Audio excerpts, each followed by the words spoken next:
Hi folks, hope everybody's okay. I just wanted to post the roundup about this beautiful wine glass that we spoke about yesterday. Now, I hope you remember that I'd been out to auction, I'd come back with one lot and there was something in there that I was really excited about. It was a job lot of stuff and in there was some postal scales and all sorts of bits and bobs, some pewter and some crucifixes, that kind of thing. But there was also this. And this was the piece that I was really interested in. If you like, this was the sleeper.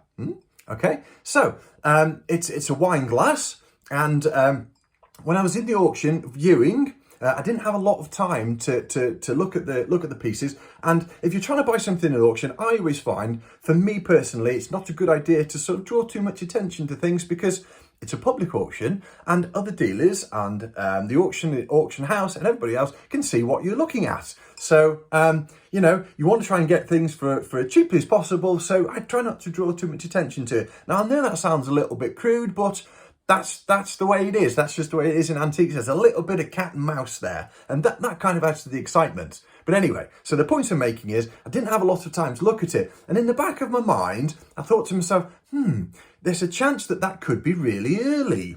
Now, of course, they've been making glass, you know, around the world for thousands of years. But I had it in my mind that I knew that this was an Italian glass and it was probably made in Venice.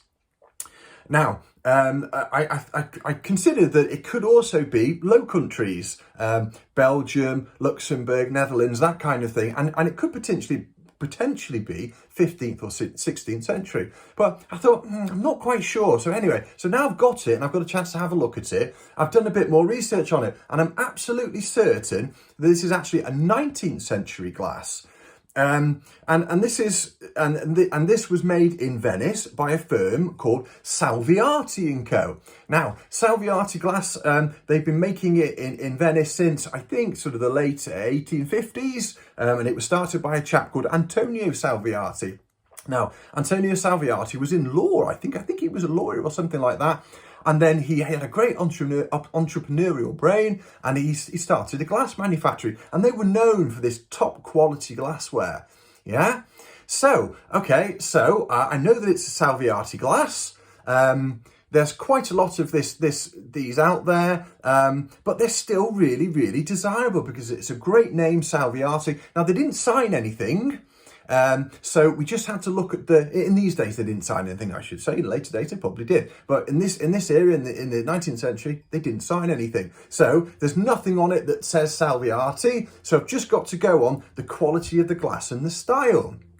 Okay, so here we have a wine glass. It's about 18 centimetres tall and we know it's Salviati, so 19th century. Now, if you look at the quality of it, look how thin that glass is there and the moulding on it. It's absolutely beautiful. I would call that writhen moulded. So it's when it's moulded here and it's just got a slight turn in it in the bowl. That's writhen moulding.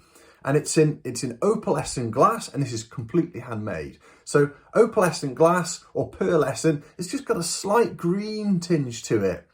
Now in later glass in the 19th century, we sometimes call it Vaseline glass, but this is that's especially when it's pressed glass. But this is handmade glass, but I wouldn't call it Vaseline. I call this like an opalescent glass. Okay, so it's got this beautiful bowl here, writhen molded bowl. And then if we come up here, I'm just showing you this here, this stem, because this is quite interesting. So it's moulded with a flower there, with a little garland underneath it. It's quite hard to see. And then you turn it, it's got a little lion's mask on it there. I hope you can see that, because it's quite difficult to see. There we go. That's a lion's mask, and I keep turning it.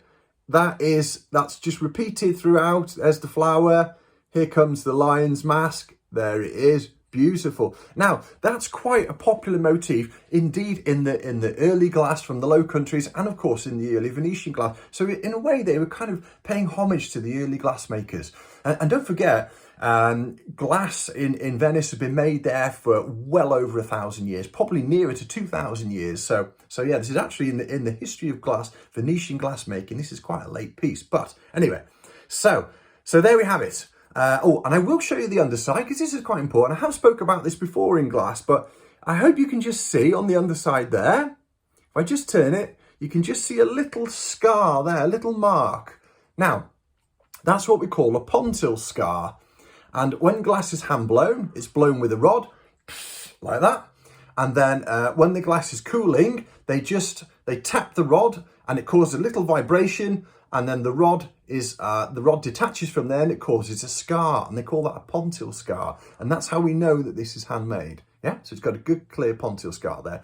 There's not a lot of wear on the underside. Again, that tells me that it's 19th century and it's not earlier.